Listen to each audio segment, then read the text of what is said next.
general hay un descenso a nivel cognitivo y no logra expresarse bien, pero nosotros que estamos o tratamos de estar con todos nuestros sentidos, la verdad, se nos hace muy confuso y muy difícil poder comprender lo que sucede con estas personas. Entonces, desde ahí es que nace también esta necesidad, ¿ya? De tener una pincelada quizás de los primeros auxilios psicológicos. Esta es una charla que yo quise hacer un poco más, es como teórico-práctico. Después esto me dicen que lo van a subir para que ustedes puedan verlo nuevamente si desean, pero la idea es que se vayan por lo menos con algo básico dada la contingencia en la que estamos, porque estamos quizás un poco más relacionados con las familias, con vecinos, y porque también nosotros somos actores sociales. Hay muchas personas, muchas mujeres que dentro de su familia, dentro de su comunidad, a raíz de participar en una iglesia, también son actores sociales, por lo tanto también hay como una mayor responsabilidad en ello. Así es que, dicho eso, vamos a comenzar. Lo que vamos a ver el día de hoy es qué son los primeros auxilios psicológicos, qué son las crisis, las fases de una crisis, porque una crisis tiene fases, las reacciones emocionales que puede tener una persona cuando está en crisis, ¿ya? Y el modelo de intervención PPR. Entonces, los primeros auxilios psicológicos es la primera ayuda que se brinda a las personas que se encuentran afectadas ante una crisis. Aquí no tenemos nada que ver nosotros los psicólogos, no, nada de eso, porque es la primera ayuda, y esa primera ayuda se puede dar en contextos muy variados. Por ejemplo, la primera ayuda la podemos dar en hospitales, ya en un contexto normal, no cuarentena, en el fondo no COVID. Hay muchas mujeres de la iglesia, las damas de blanco creo que son, que hacen labor en los hospitales, en nuestras iglesias también, en hogares, quienes trabajan en hogares de ancianos, hogares de niños, nuestras familias, en los colegios, lugares de trabajo, líneas telefónicas de urgencia inclusive. Ya el contexto puede ser variado y el contexto va relacionado en donde nosotros nos movilizamos y compartimos. Puede ser proporcionada por toda persona, padres de familia, padres y madres de familia, policías, abogados, médicos, enfermeras, trabajadores sociales, profesores, estudiantes, líderes, supervisores. Entonces, también es necesario que nosotras como actores sociales, ya, o como actrices sociales en el fondo, podamos ver y podamos dar cuenta que sí nosotras podemos entregar esta primera ayuda. Y el objetivo de esto es buscar o restablecer en lo posible el equilibrio de la persona afectada. Nosotros damos un apoyo de contención, evaluamos cuáles son los riesgos que pudieran haber en ese momento para la persona, y cuando la persona está más calmada, lo enlazamos, lo derivamos a recursos profesionales de ayuda. Cuando ella está más calmada, oye, has pensado ver a un psicólogo, oye, has ido al consultorio, has visto un médico, ya, eso lo podemos hacer nosotras cuando ya la persona está calmada. Entonces, para lograr eso, esta intervención, esta primera intervención va desde minutos hasta horas, ¿ya? ¿Y el por qué hasta ahora? Porque todo va a depender del trauma o la experiencia que tenga la persona que está afectada. Porque a lo mejor esa experiencia primaria que tiene, uno desde afuera puede decir, ya, pero no es para tanto, no le estará poniendo mucho, está sobrereaccionando. Pero la verdad es que no necesariamente es así, porque cada una de nosotras tenemos una base, tenemos un estado de salud mental. Hay algunas que están más fortalecidos, otras están más fragilizados, y eso, cuando hay una crisis, se tiende como a derrumbar.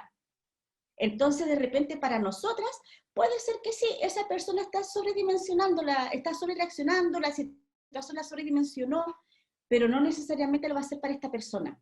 Por lo tanto, la duración es desde minutos a horas.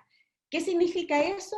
Que si nosotras vamos a prestar esta primera ayuda, no podemos estar apurando a la persona para que se mejore, po. O no podemos estar apurando ese momento, ya acelerándolo, para que la persona ya se sienta en equilibrio. No, nosotros tenemos que, cuando comenzamos a entregar esta ayuda, tenemos que estar también conscientes que nos va a demandar un tiempo, y que de nosotras va a depender en el fondo si lo vamos a lograr contener o no, por lo menos aunque sea mínimamente. Las crisis. Ya hablamos que se entrega, es esta primera ayuda ante una persona que está en una crisis. Las crisis son un estado transitorio de desesperación, que dificulta la capacidad de respuesta para manejar una situación. Entonces, no es que yo esté 24/7 en crisis. Si fuese ese el tema, ya eso obedece ya a otro tipo de trastorno quizás. No, acá son tiempos acotados y determinados. Lo que provoca la crisis es una serie de reacciones psicosociales y están relacionadas con el grado del trauma. Lo que yo les decía hace un momento atrás. ¿Por qué son reacciones psicosociales? Porque cuando la persona tiene una crisis, no solamente afecta a la persona. Si yo de repente voy en la micro, estoy en mi lugar de trabajo, estoy en la calle comprando, saco a los perros y me da una crisis, no es algo que me afecta a mí también, es psicosocial. El entorno también se ve afectado. Mis perros se ponen nerviosos, capaz que se pongan a ladrar. La persona que va pasando va a ver y va a decir, ¿qué le pasa a esta mujer? No va a entender, ¿ya? Y eso en un espacio libre, que suelen suceder estas cosas en espacios libres. Dentro de las familias también pasa eso. Hay una interacción, como yo les dije anteriormente, porque a veces la familia como desconoce esto, desconoce lo que sucede, tiende como a negar un poquito, tiende como a no considerar, a como que pucha ya de nuevo lo mismo, ¿cómo va a ser para tanto? ¿Cómo no entiende? Entonces, desde ahí es que viene en el fondo esta interacción. ¿Y por qué está relacionada al grado del trauma? Yo ya les dije en el fondo, nosotros tenemos todo un soporte emocional, o como se dice clínicamente, un soporte, una estructura psíquica de personalidad. Y va a ser en dependencia a esa estructura cómo yo también pueda desenvolverme en el mundo, pero también relacionarme con los estímulos ambientales. Por ejemplo, una persona durante el terremoto que hubo en el 2010, muchos niños principalmente quedaron con un trastorno de estrés postraumático, algo que lo va a acompañar durante toda su vida. Algunos los van a tener más acompañados porque a lo mejor su estructura de personalidad en ese momento, porque el ambiente también era más saludable para este niño, pero hay otros que no. Entonces, no es lo mismo, por ejemplo, después del terremoto del 2010, los niños que, las réplicas siguientes, había niños que, claro, venían estas réplicas heavy, grandes, y ellos las vivían, pero acompañados, las vivían con la familia. Entonces ya iban donde la mamá los abrazaba y los calmaba. Diferente a un niñito, por ejemplo, de campo, que esa misma réplica, él la vivía justo cuando estaba en el baño. Y por lo general, y lamentablemente todavía acá en Chile, en los campos, la gente que tiene más dificultades económicas en el fondo, en estado de mayor vulnerabilidad, todavía hay pozos negros, po. Entonces los pobres salían de la casa, iban al pozo negro, venía este remesón, se les cerraba la puerta, no podían salir, entonces para ellos era tremendo. Esos niñitos, más adelante, no van a ser como los niños que estuvieron contenidos, porque ese episodio traumático lo vivieron y lo experienciaron de manera distinta. Eso es lo que sucede en una crisis. ¿Cuáles son las fases de una crisis? Porque una crisis no viene por sí sola, una crisis tiene fases. Entonces, la primera fase es el evento precipitante, ¿ya? Que en el fondo es un evento que yo considero como amenazante. Luego viene una respuesta desorganizada de parte de la persona. Se me viene el evento, lo siento amenazante. Mi respuesta es a través de comportamiento. Me aflijo demasiado, me angustio, me estreso. Luego viene la explosión. Y en la explosión hay una pérdida de control de las emociones, de los pensamientos y también del comportamiento. Ya todo lo que nosotras podemos hacer en ese momento es irracional para los otros. Luego de la explosión, como nosotras ya descargamos, viene la estabilización. Y la estabilización, que es ahí donde nosotros podemos comenzar a actuar y a entregar esta primera ayuda, viene en el fondo la persona se comienza a calmar un poco más, comienza a aceptar la situación, ya, pero como que sí, no, sí tiene razón, puede decir la persona, pero aún así su mente como que se va un poquito como al evento precipitante y como que se vuelve a asustar un poco, como que le cuesta un poco llegar a este equilibrio, por eso nosotros decimos que dura desde minutos hasta horas, ya, porque la persona sigue, se está calmando, pero sigue rememorando el evento precipitante y sigue presentando estas reacciones, a lo mejor llanto excesivo, pensamientos o comportamientos desorganizados, de menor intensidad, pero se siguen presentando. Luego de esto, y como etapa última, viene ya la adaptación. Aquí la persona ya está más tranquila. Como está más tranquila porque ha recibido esta primera ayuda, puede poner en el fondo sus pensamientos en orden. Ya lleva una conciliación entre lo que sucedió, entre este evento precipitante y la realidad.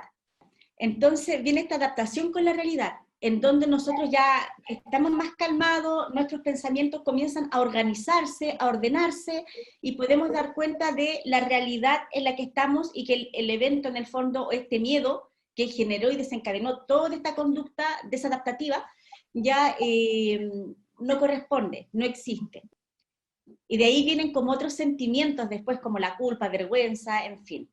Entonces, en lo práctico, acá en Santiago pasa mucho los portonazos. Ustedes saben de los portonazos, ¿cierto? Mucha gente, claro, está entrando a su casa y mientras están en el portón que se abre automáticamente, están en el celular, ya haciendo cualquier cosa, llegan, les roban el auto, los dejan ahí.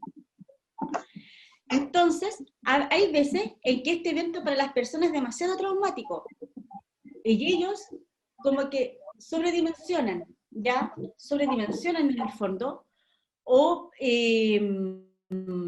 o cuando han entrado a robar a las casas. Acá los robos son brutales en el fondo, a los niños los encierran en una parte, a los padres en otro lado, por lo general está la mamá sola en la casa, la nana por otro lado, los amordazan. Entonces son eventos demasiado traumáticos que vive toda la familia, pero lo vive por separado. La mamá lo vive en un lado encerrada, cuando tienen suerte la encierran junto a los niños, cuando no, y eso genera mayor angustia y desesperación también en esta madre, ¿ya? Entonces, evento precipitante, vamos a quedarnos con el ejemplo de esta familia que fue asaltada, donde estaba la mamá, la nana y los niños. Entonces, el evento precipitante es que la mamá se pone como hiperreactiva en el fondo ante la seguridad, y en vez de proteger, sobreprotege. Entonces se compra perros pastores alemanes, que son esa raza que es tan hermosa, tan maravillosa, y ¡pum!, los pone adelante. Pone cámaras de seguridad. Estamos hablando de alguien que tenga recursos, hasta de repente una habitación de pánico se pueden hacer, donde manejan las cámaras de todas las casas. ¿Ya? Perfecto. Entonces, desde lo racional, esta persona tendría que tener la seguridad de que no va a volver a entrar nadie, ¿cierto? Porque en el fondo tomó todos los resguardos para... Pero ¿qué es lo que ocurre? De repente esta persona igual, esta mamá igual mira para afuera, porque quedó en el fondo como muy dañada y como muy perseguida también, un poco paranoica. Entonces mira para afuera. Y de repente ve una persona que está parada fuera de su portón mirando hacia adentro. ¿Ya? Y esta persona la ve como con un saco, más encima. Y la mujer entra en caos, la mujer comienza la respuesta desorganizada, porque esta persona le evocó ese momento. La mujer comienza a desorganizarse en su respuesta, se comienza a afligir, se comienza a angustiar. ¿Dónde están los niños? ¿Dónde están los niños? Ya, vamos a encerrarnos. Comienza la pérdida de control, la explosión, pérdida de control, de emociones, pensamientos. Los niños no saben qué pasa, no saben por qué la mamá ya está como llorando, está como angustiada, por qué lo está tomando y lo está encerrando a todos en la pieza, ¿ya? Que llama a la nana, que llama a todo, y en el fondo después está en la fase de estabilización. Y la nana, pero si no pasa nada, si yo ya fui, mire, si no hay nadie, vaya, y ella, no, es que está fuera, es que está fuera, es que está fuera. Y después de un tiempo, esta persona recobra en el fondo el equilibrio, se estabiliza y llega al consenso, ya que es la última etapa, que es la de adaptación, y logra decir, bueno, sí, la verdad es que no había nadie, la persona que había afuera y que tanto me asustó, es una persona que se está ofreciendo para cortar el pasto, ¿ya? Y no, si tienes razón, le puedes decir después al marido de la noche, la verdad es que tenemos los perros tampoco nos ladraron, la cámara tampoco vio nada, entonces la persona en ese momento de adaptación es capaz de ver todo lo que sucedió, pero en su momento no. En su momento lo único que ella es incomprendida. Cómo si tiene tanta cosa en el fondo, se angustió de nuevo, cómo de nuevo empezó a hacer show, a veces dicen, porque esas son las palabras que escuchan las personas que sufren crisis, ya sea de angustia, de ansiedad, es eso, que están haciendo el loco, son comentarios peyorativos hacia eso, que le están poniendo color, que ya se pusieron cuáticos, es que no me entienden, Por eso se produce este intercambio que nosotras vimos anteriormente y que tiene que ver un poco con la situación y la serie de reacciones psicosociales, ¿ya? Porque a ellos también les afecta en el fondo. Ellos se logran dar cuenta, que de primera había apoyo, pero después como otra vez lo mismo y ya no reciben ese apoyo tan necesario. Es por eso que acá nosotros tratamos de acompañar, pero desde el amor, porque eso le puede estar inclusive pasando a nuestras familias. Las reacciones emocionales ante una crisis. ¿Qué es lo que pasa cuando la persona está en modo crisis? Hay cambios de humor. Puede pasar de la estabilidad ya a la angustia excesiva, al estrés, ya puede estar más irritable y puede andar enojado. Hay mucha irritabilidad también, bueno, enojo, miedo. Muchas veces el miedo, la persona afronta el miedo a través del enojo. Entonces también de repente uno lo ve que no, es que está en crisis, está enojada, pero quizás no está enojada, no es enojo lo que tiene, sino que es miedo. Hay tristeza, dolor, llora con facilidad. Las emociones, como esto está todo tan mezclado y está todo tan desorganizado, están a flor de piel. Hay mucha culpabilidad también. Eso es lo que queda después de la crisis. Culpabilidad, duda de sí mismo, cuando ya todo pasa y se da cuenta de lo que ellos sentían no era real en el fondo. Y comienza esta duda y comienzan a dudar también de su estado mental, de su estado de salud mental. ¿Estaré bien? ¿Me estaré volviendo loco? Inclusive dicen. Aislamiento social, eso mismo, la culpa y la duda de sí mismo, la vergüenza también, hacen que ellos se aíslen socialmente, comienzan a no compartir muchas veces lo que les pasa. Impulsividad, vimos que las respuestas son desorganizadas.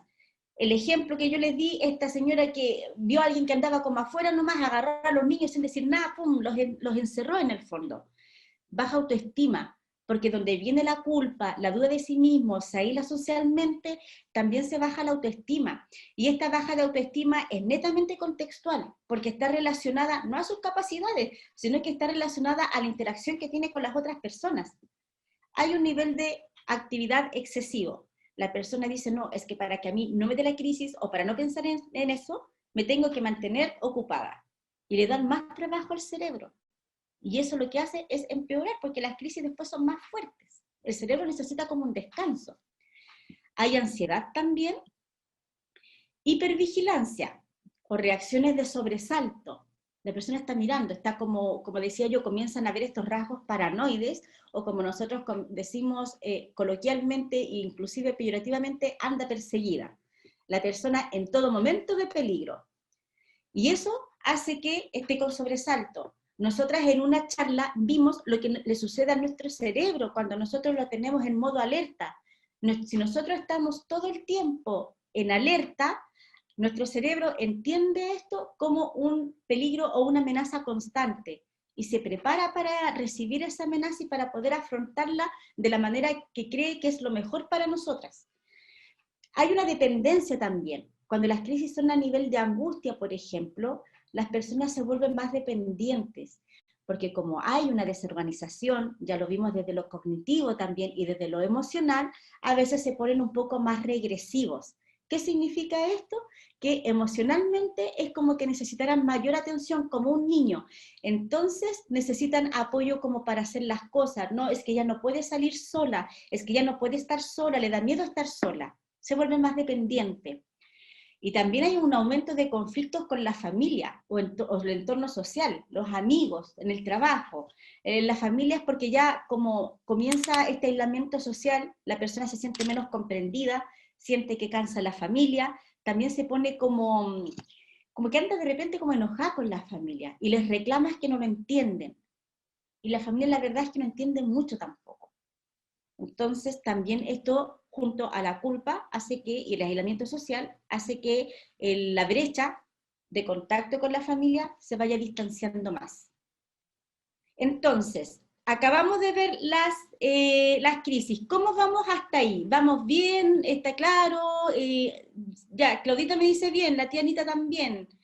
Ya, entonces vamos a seguir pasando. Gracias por el feedback. Ahora vamos a ver el modelo de primeros auxilios psicológicos, PPR. Aquí yo quiero precisar lo siguiente, ya, modelo PPR es preguntar, persuadir, referir. Este es un modelo de primeros auxilios bastante acotados. Yo dije que quería hacer esto como práctico, porque la verdad es que cuando nosotros hablamos de primer auxilio psicológico es algo muy amplio, que no se puede pasar solamente en media hora. Ya, inclusive están los primeros auxilios psicológicos para adultos, pero también infanto-juvenil. ¿Por qué? Porque son etapas de desarrollo diferentes, son necesidades diferentes, son formas de relacionarse con el mundo, de sentir el peligro y actuar ante esto de manera distinta. Pero sin embargo acá yo logré rescatar uno que a mí me parece sumamente adecuado para este contexto y que es un documento que se preparó para los funcionarios y los académicos de la Facultad de Ciencias Físicas y Matemáticas de la Universidad de Chile. Para ellos va el crédito, ¿ya? Es muy acotado, muy fácil también de seguir. Entonces, el modelo PPR es preguntar, persuadir, referir. Ya nosotros preguntamos, obtenemos la información, persuadimos, ya vamos a ver cómo, y luego referimos.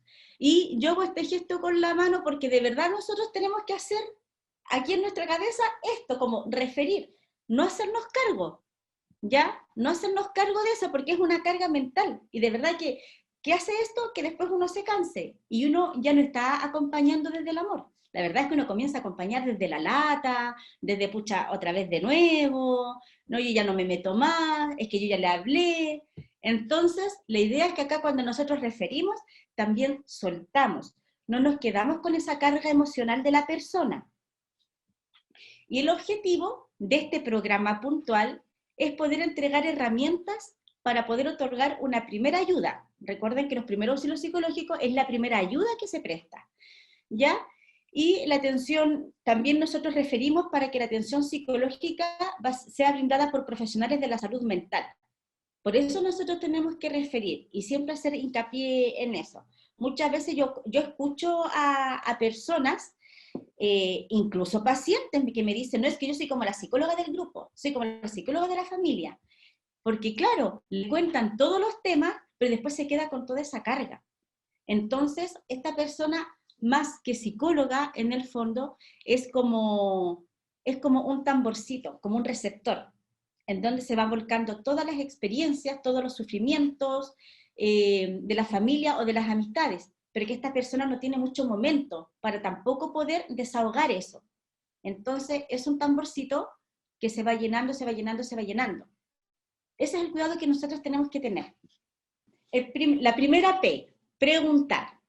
Nosotros aquí, cuando estamos en modo pregunta, lo que tratamos de hacer es detectar, atender y explorar las señales de riesgo en las personas que están pasando por algún tipo de crisis emocional, alguna crisis de angustia o de ansiedad. Las crisis, recordemos que las personas no solamente porque tengan angustia, ya, o crisis de pánico también, que también está dentro de, no porque tengan crisis de pánico, angustia o alguna alteración en lo emocional, van a estar siempre llorando. Recordemos que desde el miedo también reaccionamos con enojo. Entonces, ¿en qué nosotros tenemos que prestar atención? Ya en las señales de riesgo que pudieran haber. Y nosotros tenemos que ver cuáles son estas señales para poder derivar de manera inmediata, para calmar y referir.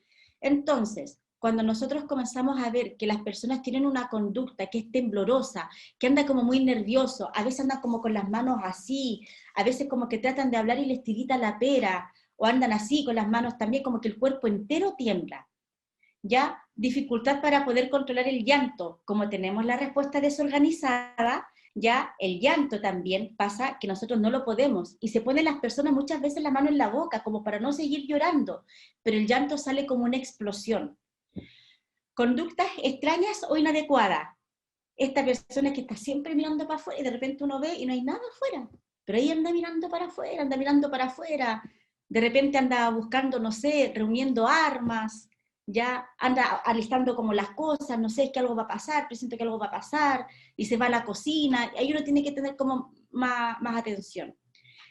Cambio brusco de conducta, ¿ya? Y la conducta puede ser desde que está sentado viendo tele hasta que se ponga, pero no sé, estoy sentada viendo tele, calmada, y de repente me da, y pum, comienzo a hacer aseo, que es como algo más trivial, como uno piensa, bacán, está ayudando con las cosas de la casa, pero se pone como muy excesivo esto, son conductas como muy excesivas, hasta conductas quizás más bizarras.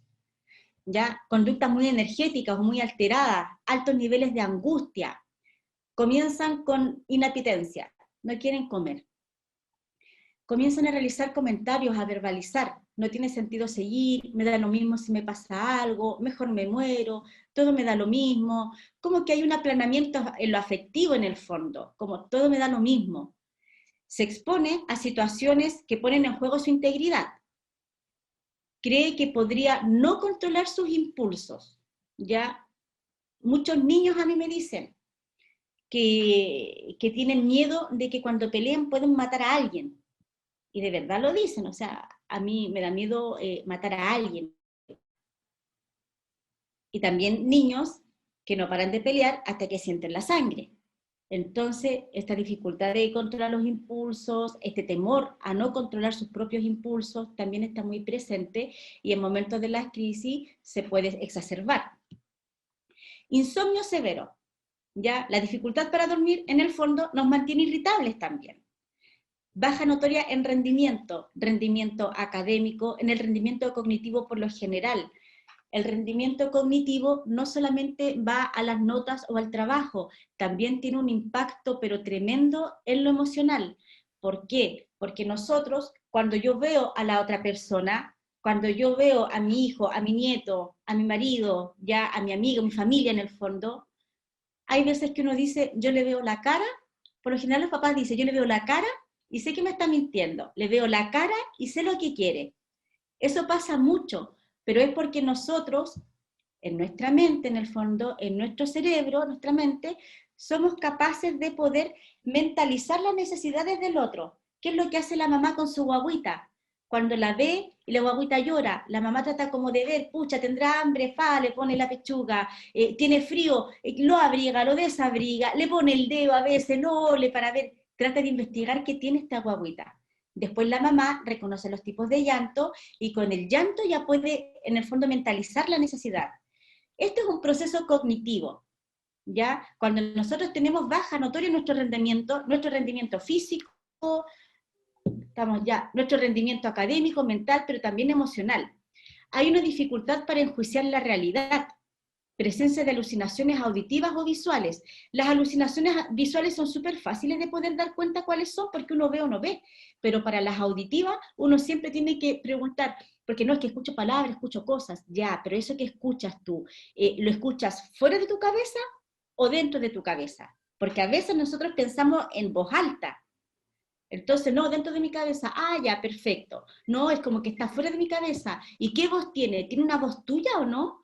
Y ahí uno ya empieza a dar cuenta cuando es una alucinación o cuando es un pensamiento en voz alta. No hay conciencia de la enfermedad, la persona que está en modo crisis no mide las consecuencias, ¿ya? Y teme dañarse a sí mismo. Y nosotros lo que podemos hacer es preguntarle, ¿cómo te sientes? ¿Te ocurre algo? ¿A qué te refieres con esto? Cuéntame, ¿qué necesitas? Solamente si la persona está en condiciones de poder hablar, porque si está, por ejemplo, con una explosión de llanto, no lo vamos a hacer hablar. El modelo PPR, en el fondo la otra P que es de persuadir, nosotros aquí motivamos a la persona que pueda solicitar la ayuda, ¿ya? Y somos más directivos. Aquí ya no escuchamos tanto, sino que somos más directivos. Me doy cuenta de lo difícil que es para ti. ¿Qué dudas tienes? Cuéntame. ¿Qué has pensado hacer? Nosotros tratamos de asistir al menos una vez y luego decidimos. Asistir significa que en el fondo nosotros tratamos de calmar a la persona y cuando ya está calmada, referimos de manera inmediata. Aquí de manera transversal la intervención de primer auxilio psicológico requiere de una actitud empática, ya ponerse en el lugar del otro, intentar percibir el mundo interior pero sin perder la propia identidad. ¿Qué significa esto? Que yo voy a entender que el otro está mal, que está angustiado, pero yo no voy a perder mi identidad, yo tengo que permanecer calmada porque yo no saco nada de angustiarme con él. No, para entenderlo yo no me tengo que enojar, tampoco me tengo que angustiar, solamente tengo que sintonizar con su estado emocional. Porque si esta persona está triste, yo no le voy a hablar muerta de la risa o tirándole tallas para subirle el ánimo. Y el modelo referir, esto es la parte como más simple, ya una vez que nosotros, por ejemplo, ya la persona está tranquila, nosotros podemos informar dónde, por ejemplo, puede asistir por ayuda. En el caso de ser algún familiar directo, quizás podemos acompañarlo a un servicio de salud. ya asistimos a la persona en el proceso de pedir ayuda y monitorear su progreso, pero esto siempre y cuando la persona en el fondo sea alguien conocido, algún familiar, ya, porque si la verdad es que una persona que veo en la calle, yo no le voy a pedir los datos para después estarlo llamando, no, yo solamente me encargo de que esta persona pida ayuda y es ahí donde yo refiero y tomo la distancia necesaria. ¿Qué podemos hacer? Mantener la calma y evitar gritar. Utilizar un tono suave y pausado. Utilizar frases claras y concretas. Darle el tiempo a la persona para que se exprese. Asegurar confidencialidad. Explicar que solamente se entregará esta información para derivarla y si es necesario. Asegurar la seguridad de las personas en crisis. ¿Ya? Si yo estoy en crisis y estoy en la casa, yo no voy a dejar que se vaya a la cocina, porque podría tomar algo de hacerse daño, o la voy a alejar de las ventanas también. Tampoco la voy a dejar sola. Escuchar activamente y hacerle entender que la está escuchando y recapitular lo que el interlocutor ha dicho de manera organizada. Como el pensamiento y las emociones son desorganizadas, nosotros la vamos a ayudar a organizarse. ¿Y qué es lo que podemos decir? Es preguntar antes de hablar. ¿En qué te puedo ayudar? ¿Qué necesitas? Preguntar por las soluciones que ha pensado. No juzgar los comentarios y no comparar los problemas, ¿ya? O relativizarlo. Ah, pero es que esto no es nada, tranquila, si ya va a pasar. No, eso no es decir. Clarificar la información. ¿A qué te refieres con eso? ¿Qué quieres decir con esto? Parafrasear. Entonces, lo que tú me estás diciendo es que te sientes mal porque bla, bla, bla, bla. Y uno repite lo que la persona en el fondo ya ha dicho. Reflejar. O sea, el parafrasear, nosotros textualmente repetimos lo que la persona nos dice. El reflejo es el reflejo de la emoción. O sea, te sientes mal cuando, te sientes triste, te enoja esto. ¿Ya? Y al final nuevamente hacemos como un resumen. Yo lo que entiendo que tú me dices es, y yo le resumo con sus palabras, esperando que la persona asienta. La persona se siente comprendida, siente el entorno menos amenazante y comienza a retomar el equilibrio. Entonces, a modo de resumen, tenemos que en un momento de crisis la persona afectada se siente desorientada, confundida, irritable y cansada. Nuestro objetivo es poder apoyarlo, entendiendo que probablemente no va a encontrar solución inmediata, pero el primer paso es pedir ayuda. Entonces nosotros observamos y escuchamos para poder comprender los puntos de vista de los demás y estar atentos a las señales emocionales. Preguntamos cómo se siente la otra persona, aclaramos los sentimientos y los pensamientos, identificando los prejuicios para poder evitarlos. ¿Ya? Los prejuicios nuestros en este caso. Reconocer las propias emociones y recordar, en el fondo, si nosotros no hemos sentido de algún modo similar para poder empatizar. Y también conectar con los otros, validar las emociones, mostrar preocupación, pero que esta preocupación sea genuina, con palabras, con acciones, porque esto facilita en el fondo que se pueda afrontar de mejor manera el problema o la crisis del momento. La última parte como que me fijé la hora y la hice pero como muy rápido. Y ahora, no sé si, Claudita, si habrá tiempo para alguna pregunta, alguna consulta.